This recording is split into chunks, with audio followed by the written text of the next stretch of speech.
Greetings. You're listening to Rebels Remembered, featuring Caitlin DeFord and Kelsey DeFord. Greetings, travelers from across the galaxy. I am Caitlin. I am Kelsey. This is Rebels Remembered, and this week we are still on season 4. We're almost to that halfway point of the season, which is exciting and sad at the same time. The episode we're covering is episode 8, Crawler Commanders. Crawler Commanders originally aired on November 6, 2017. Synopsis reads, desperate to contact Rebel Command, the Ghost Crew pirates a mining vehicle with long-range communications gear, but the Empire arrives to spoil their plans. This is written by Matt Michevich, directed by Bosco.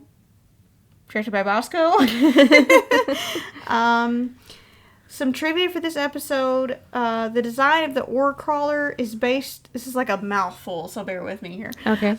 This is from StarWars.com. The design of the ore crawler is based on world devastators, massive flying automated factories unleashed as engines of destruction shown in the 1991-92 comic series Star Wars Dark Empire. So there was these other... something similar in the comic series. I remember watching this episode and even rewatching it going, I don't think I've ever seen this type of thing before. Mm-hmm. It reminded me of a couple other machines, but the fact that the devastation it was having on the planet, I was like, I don't think I've ever... So clearly I've never read the comic, but like in media, like on screen or in movies, I'd never really seen these before. Mm-hmm. So yeah, they pulled it from somewhere. Captain Seaver, which to me he looks like a reptilian type of creature. I'm not sure what his species is. I think I have that. Is it Tranishans? I think is the name of him. I'm not sure. Well, the captain is listening to the same power ballad rock ballad that Zeb favors back in season 2, Mystery of Tower Base. So that one that Zeb was listening to is the same one he's listening to. I think it's probably just to reuse the music. But even Zeb comments like, I like that song. Oh, okay, yeah. I was wondering why he said that. I thought he was just being funny. I didn't realize it was the same song. Mm-hmm. I wonder what the name of the song is in the universe. And what band what's plays the band? it. Yeah. Band name. We're definitely going to be talking about this because we talked about it off pod. Protocol 13 is referenced in this episode. It is the evacuation of personnel from an Imperial base or facility. It is what the Empire uses to move its forces out of Jeddah prior to the Death Star's test firing. So, Mon Mothma mentions this to Hera, that they've heard that Protocol 13 is going to be enacted on Lothal. Now, when I first watched this episode and I first heard that, and heard her say it means they're pulling back all personnel, I seriously thought, don't want to spoil it for anybody, but I seriously thought that this season was going to end with Lothal blowing up from the Death Star, and that would have been terrible. Well, it didn't help matters because when season 4 was airing on Disney XD, where we saw it, I still remember it's kind of iconic at least in my mind, is that when they were promoting this last season, there's a graphic of the Ghost Crew looking at this Capitol dome. Mm-hmm. When you figure out later while they're looking at it, but then it's got like this very like dark, like seeing how Lothal looks and like seeing ships fall out of the sky. It was like very ominous. And so when I first saw the trailer for this season, I saw that graphic, and they showed it to death on Disney. Anytime there's a new episode, that graphic kept popping up. But then when I heard Mon Mothma say this episode, I was completely scared. Yeah. Because I'm like, okay, everyone but Hera is going to die. Yeah. Because the final trailer, as I've mentioned already, it was Hera speaking in past tense about everyone. Mm-hmm. So I'm like, I don't know if Hera's ever going to make it back to Lothal. Like, that's what my mind went. We were still, feeling the uncertainty. Now, naturally, if you've seen the season, you know how it plays out. Thankfully, the Death Star does not blow up the planet, but that's what my theory was going in my brain, which, that's bad. Yeah. But,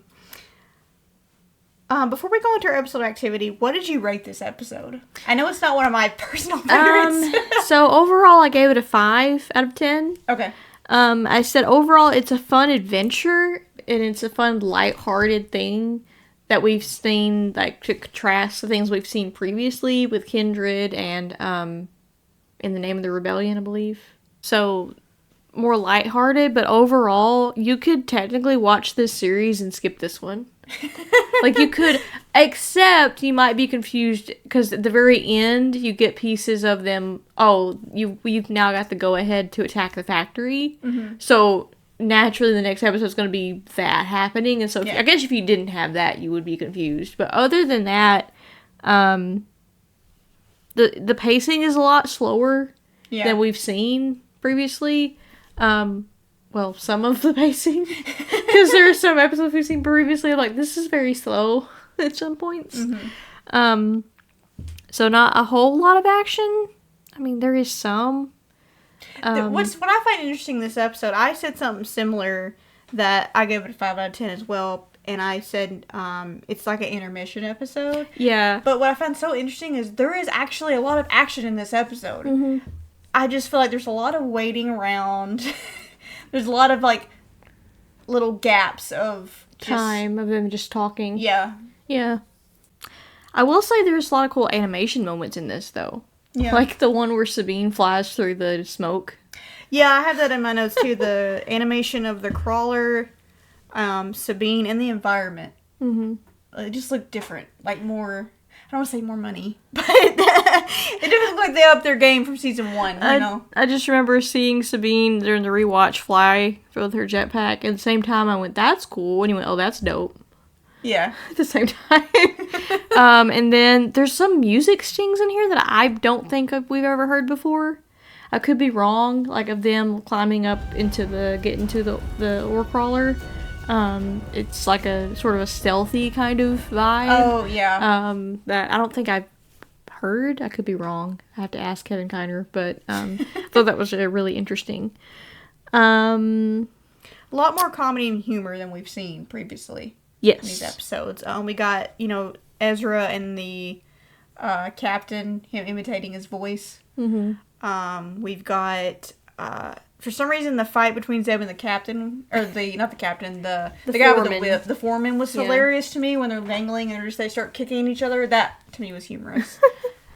We do have this B story that we've kind of discussed of Hera with Mon Moth and the other rebellion leaders standing up for her ghost crew, might I add, because they're not convinced that they should attack this TIE factory because of such an Imperial presence, which we've already... That's the reason there's only them there. I mean... It's hard to get in and out of the planet, and it's pretty much on lockdown. You can't really get any communications, ergo why they're attacking this ore crawler to begin with. Yeah. Which, that takes Sabine quite a while. I know, right? I don't know what took her... I don't know why it was taking her so long to get that going. I mean, great Sabine for doing that, but the whole time I was like, man, this must be really complicated, because, yeah. More Mining Guild stuff I dinged it on. More Mining Guild. I don't care about the Mining Guild. Our first encounter with the guild was with the Purgle. And for some reason they just left it.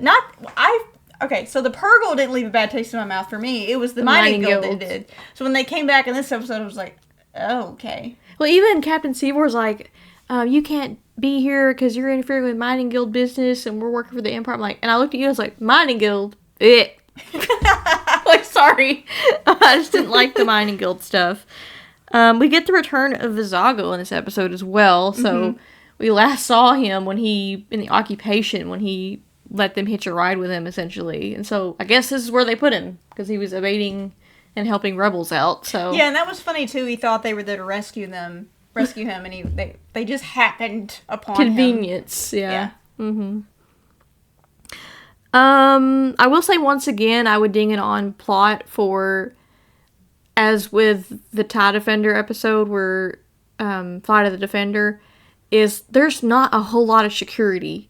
There is, but at the same time when you go to these episodes, there's not. So they literally, again, send 2 stormtroopers. Yeah, just 2. Because they got this emergency signal that Seabor hit in the episode and alerted that there was a disturbance of some kind. 2 of them.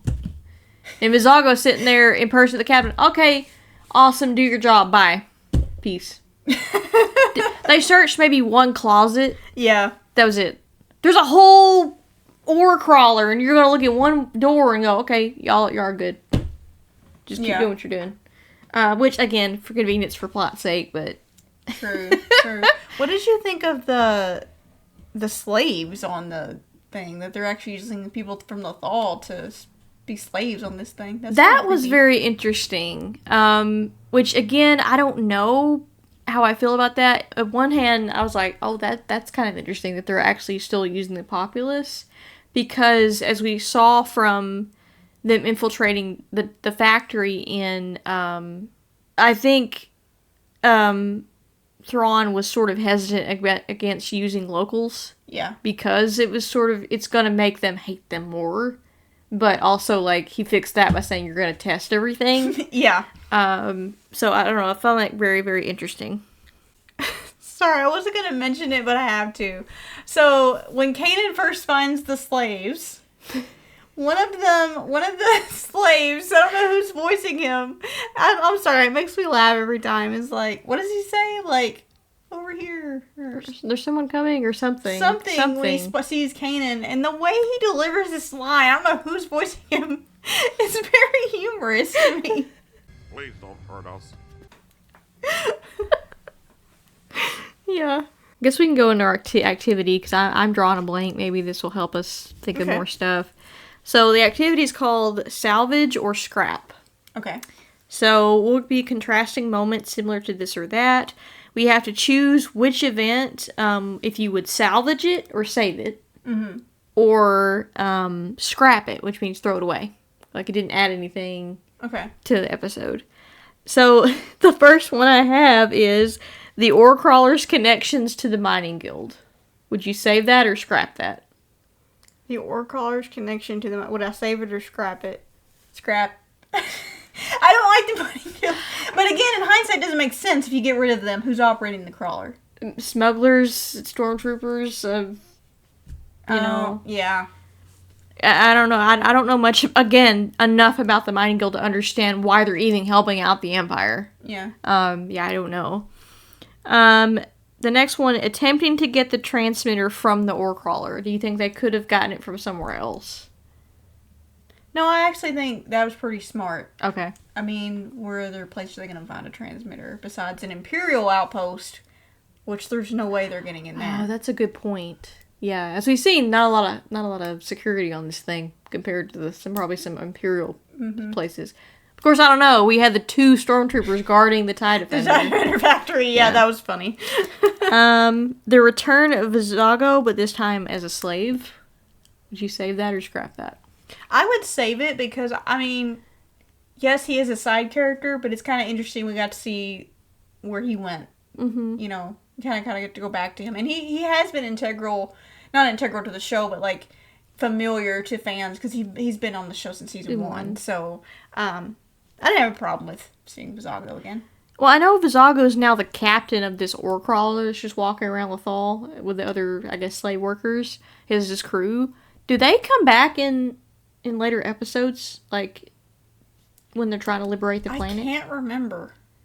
I'm pretty sure they do. Okay. If they do, I would save it. If not, I don't know. But at the same time, if you scrap it, it's like Vizago just kind of disappears. Yeah. You know, we kind of want to know what happened to him. You know, peace alive. Ezra impersonating Seevor. I liked this. I personally would save it. I had mixed feelings about it. Because when he kept going? Yes. So initially it was funny. It kind of reminded me of In the Name of the Rebellion when he impersonated literally the guy he was talking to. But the bit just kept going on a little bit too long. And it got to the point where it's like, it kind of became humorous because Zeb wanted him to keep talking like that. But poor Taylor, it hurt my cords trying to, like, sound like him. Sound like a lizard. Lizard guy. Yeah, so, I mean, I liked it initially, but the bit went on way too long. I agree. No, I do agree with that, yeah. I thought it was funny at first, but yeah, I was like, okay, this is still going. Okay. The foreman with the electro whip. I would salvage it because that was pretty dope. the way he was like using as a weapon. I don't know if you've ever seen that, except for Sabine's Mandalorian gauntlets had a similar type of look to it. Yeah. Also, I mean, that's pretty insane for the foreman to have a whip. Oh, I didn't think about that. Yeah, slave labor. Yeah, it's dark. That's dark. Zeb and Kanan on the catwalk. I'm got mixed feelings on this because my question is when he saw Zeb dangling and said, "Hang on, Zeb, I'm coming," because he's got to go up the stairs. It takes Kanan forever to get. It feels like to get to Zeb. I'm like, couldn't you have just like force lifted him up from down where you were at? Oh, that's true. Or force jumped, but I don't know how big the jump that would have been. True. Plus, the man's blind. He's seeing through the force, but, I mean... I just wondered, I'm like, it seems like it's taking Kanan an awful long time to get to you. Yeah. I mean, I like their interactions, though. It was nice seeing Kanan and Zeb interact more. We haven't seen that in a lot recently. And for a second, I was a little bit confused, because I was like, when... I almost said Freddy. When Kanan said, "Hold on, Zeb, I'm coming," I'm like, why are y'all on separate platforms? And I realized, oh wait, he literally said, "You go up top, I go down below." So yeah. Hera's meetings with Rebel Command. I'm gonna salvage that one too because to me it broke up the stuff with the crawler. Okay. Because I feel like sometimes. If we had been in with this crawler the entire 22 minutes long, I feel like it would have been even slower. Oh. So I think it broke up the story pretty good. Vizago impersonating Captain Seevor. Did he impersonate? Oh, yeah, he did. Okay. It's when they had him locked up, right? Mm-hmm. I can take it or leave it. I mean, they had to have him impersonate him because the Empire was coming. Mm-hmm. I mean, I don't know who else could have done that. Yeah, not been noticed who they were. Yeah, that's a good point. Ezra crawling through vents. I mean, that's a classic. I have to say, I could take it or leave that one too, but I liked how he didn't want to do it. I think it showed growth. It was almost like, I did that when I was a kid. What are y'all talking about? I don't do that anymore. That to me was humorous. Mm-hmm. But either way, I could go either way on that one. Yeah, especially because he was so, like, when you contrast it with season 1 and 2, he's very much, oh, here's a vent, let me climb in this. Then he kind of has to be told to do it. Yeah. In this instance. Like, they all look at him like, that's your thing. Go. And he's like, I don't do that anymore. The way that C4 dies, he trips on the lightsaber. That was really dark. Also, question, I don't mean to laugh at this, but after he, trips on Ezra's lightsaber and falls into the incinerator, and Ezra says something like, "Watch your step," or something, it just cuts to this thing doing this back and forth for such a long time that I almost laughed. Did you notice that? How long are we going to have a shot of this thing open and closing? It kept doing that until the transition. And I'm like... Oh, I did like the creepy part where Seevor cuts the power to the crawler. Oh. And he's crawling underneath the platform, so Ezra can't really see him, but then he senses he's behind him. Yeah. I thought that was really cool. Yeah, Seevor went from annoying little prick to creepy. Yeah. Really quickly. When he escaped and was like, "I told you that you guys are gonna pay." I'm like, whoa, this guy's... I thought you were just an annoying little prick. Now you're you mean business. Actively trying to keep them from contacting. Mm-hmm. Which, again, I want to know what the motivations of the mining guild are. I feel like smugglers wouldn't have been, money. I feel like smugglers wouldn't, well, I don't know, Vizago was a smuggler, but they would have been he didn't get them up either. That was growth on his part, too. Yeah. I don't know, I feel like if it wasn't the mining guild, I feel like other people would have been like, oh, you're sticking it to the Empire? Go you. But, again, that would be a mistake on the Empire's part to pick people that were more loyal to the rebellion side. Vizago becoming part of the rebellion. I want to go ahead and salvage that one, too, because it does show growth for him, but also, let's be honest, he did it, what was his other option? It's true. You know, if he could go back to smuggling, he totally would have done that, but... You know, but also I think he was indebted to the rebels for unintentionally rescuing him. But yeah, I liked that. Also, you can't really smuggle when Exactly the Empire, which is why I'm always wondering. Like, I really think that Calrissian probably jumped ship. I don't think he even has a base here anymore. Oh yeah, because you can't really do that when you got this heavy of Imperial presence on the planet. But yeah, you salvaged a lot more than I thought. Yeah, we would. I think I saved more than. I feel like maybe you scrapped a little more than me. I think. I feel like I was in the middle of some things. Like, while it was funny that Ezra was impersonating Seavor, it was lingering. There's a lot of moments in this that linger too long, I feel like. Yeah. Maybe that's what it is. It just kind of slows everything down. Anything else about this episode that you want to talk about? Not that I can think of. I do know they kind of skirted the line of environmentalism a little bit. Oh, yeah. Which kind of ties back to the wolves from the previous episode. They thought that they were connected to this planet, and we even had a discussion that maybe the reason they've appeared is because they're polluting the planet. And we actually get confirmation in this episode that they're scorching this planet for minerals. And they've already made it almost half to the planet. So if they keep going... Yeah, half. I think Ezra even says half the planet. Like, dang. Yeah. And then he says, well, these plains have been spared. And you just look out and there is some grass there, which has that shot of overlooking, Lothal. I was brought back to Mandalore. Yeah. It's kind of mirrored what Sabine had said about there used to be grass here, but wars tore my planet apart. I thought of that too. I, for some reason, thought of that. So there's a sort of environmentalist message in here too, but I also wonder, because I love detail and I need to know details like more than most people, what minerals are they getting from the earth that feeds this factory? Like, I want to know, like... Maybe some sort of ore? Or something? It's an ore crawler, so is it like something in the planet itself that is like a coal production kind of like we have in the real world? Like, I don't know. I've got questions. Time to research Lothal and see what they got going on underneath. Yeah, underneath the ground there. What's the planetary makeup of Lothal? Just make a graph.